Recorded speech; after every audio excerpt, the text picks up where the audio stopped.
Hey everybody, welcome back. Our next question is, why is water important for our health? Why is water important for our health?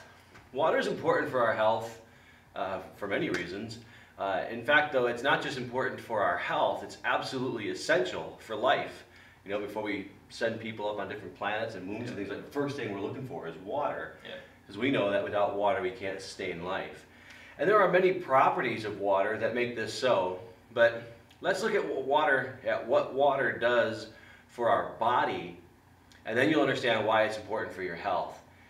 And I'm really just going to summarize this because we're going to cover water in a lot more detail and kind of in depth here very shortly as you continue to watch these videos and progress with us, especially if you start getting some of our health coaching. We cover water quite a bit. So, you know, just looking at water, it's involved in every function of your body. You have to remember that, you know, there's all kinds of, it depends whose statistic you're looking at. So your body's 60% water, your body's 70% water, your body's 75% water. But we're really going to say that, you know, your muscles themselves are about 70% water. Your brain cells are about 85% water. Your blood is 82 to 87% water, somewhere in there. And even your bones are about 25% water. And you lose about 2 quarts of water every day just through perspiration, urination, and respiration. Wow. So you'll lose a lot of water during the course of the day, and you have to replenish that water. And to replenish that water, you should be drinking half your body weight in ounces of water every day. So if you weigh 200 pounds, you should be drinking 100 ounces of water every day. And I really want you to stay tuned on some of these other videos because the type of water you drink is going to be very important to your health also. Yes.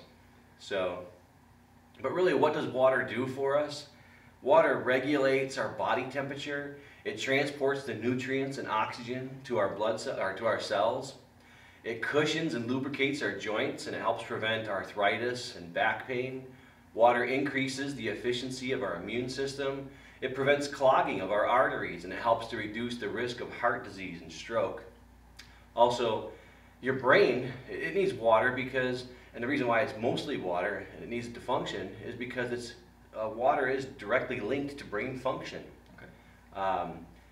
You know, you improve our attention span if you're properly hydrated, and it helps with memory as we age. So if you have a lot of memory loss, so things like Alzheimer's, dementia, Parkinson's, things like that, can actually be slowed down. I don't think you can really reverse it a whole lot, but you can you can prevent that from happening by keeping yourself fully hydrated.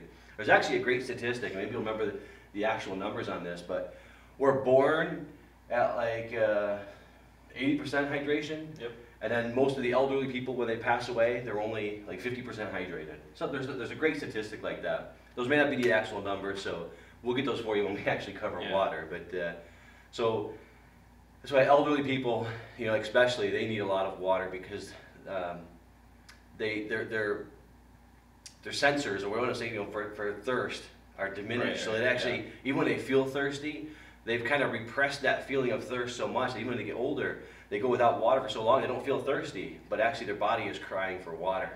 So anyways, additionally, for our brain, water is essential for manufacturing neurotransmitters such as serotonin, and it's really essential for the production of hormones such as melatonin.